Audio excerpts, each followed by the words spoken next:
আসসালামু আলাইকুম রহমতুল্লাহি ওয়া বারাকাতুহু। প্রিয় দর্শক, সকলে কেমন আছেন? আশা করি অনেক অনেক ভালো আছেন। আলহামদুলিল্লাহ, আমি অনেক ভালো আছি। প্রিয় দর্শক, আজকে আমরা যে বিষয়টি নিয়ে আপনাদের সামনে, যে টেকনোলজিক্যাল যে বিষয়টি আপনাদেরকে জানাবো, সেটি হচ্ছে আপনার ক্লাউড কম্পিউটারে ভর করে শক্তিশালী প্রান্তিক মাইক্রোসফট।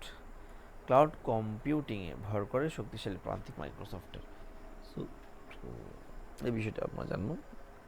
মাইক্রোসফটের অফিস। Okay, my goodness. আচ্ছা, তো আমরা নেক্সট কোথায় যাব? প্রান্তিক আয়ের লক্ষ্যমাত্রা ছাড়িয়েছে নোকিয়া। ওকে, সো ক্লাউড কম্পিউটিংয়ের চাহিদা বৃদ্ধিতে চলতি বছর ত্রৈমাসিক আয়ের ধারাবাহিকতা ধরে রেখেছে মাইক্রোসফট। সম্প্রতি প্রকাশিত উপাত্তে দেখা গেছে জানুয়ারি মার্চ প্রান্তিকে মাইক্রোসফটের আয় হয়েছে $4,940। My goodness. বিল গেটস প্রতিষ্ঠিত কোম্পানিটির নিট আয় $1,770 কোটি। খবর দ্য ভার্জ সিএনবিসি। সম্প্রতি বিবৃতিতে মাইক্রোসফটের জানায় 31 মাস শেষ হওয়া প্রান্তিকে মাইক্রোসফটের তৃতীয় প্রান্তিক তাদের বছরওয়ারি আয় 18% বেড়ে $4,940 কোটি দাঁড়িয়েছে।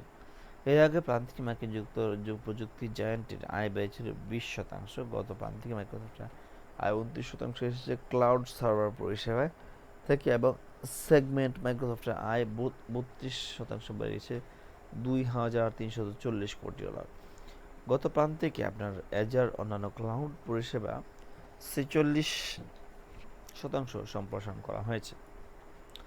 স্ট্রিক অ্যাকাউন্টের জরিপে যেখানে 43.6% সম্প্রসারণের পূর্বাভাস দেওয়া হয়েছিল, বিশ্লেষকদের সঙ্গে একই সম্মেলনে আপনার মাইক্রোসফট সিইও সত্য নাদেলা জানান, গত প্রান্তিকে অন্তত 10 কোটি মূল্যমানের ক্লাউড চুক্তি দ্বিগুণের বেশি বেড়েছে।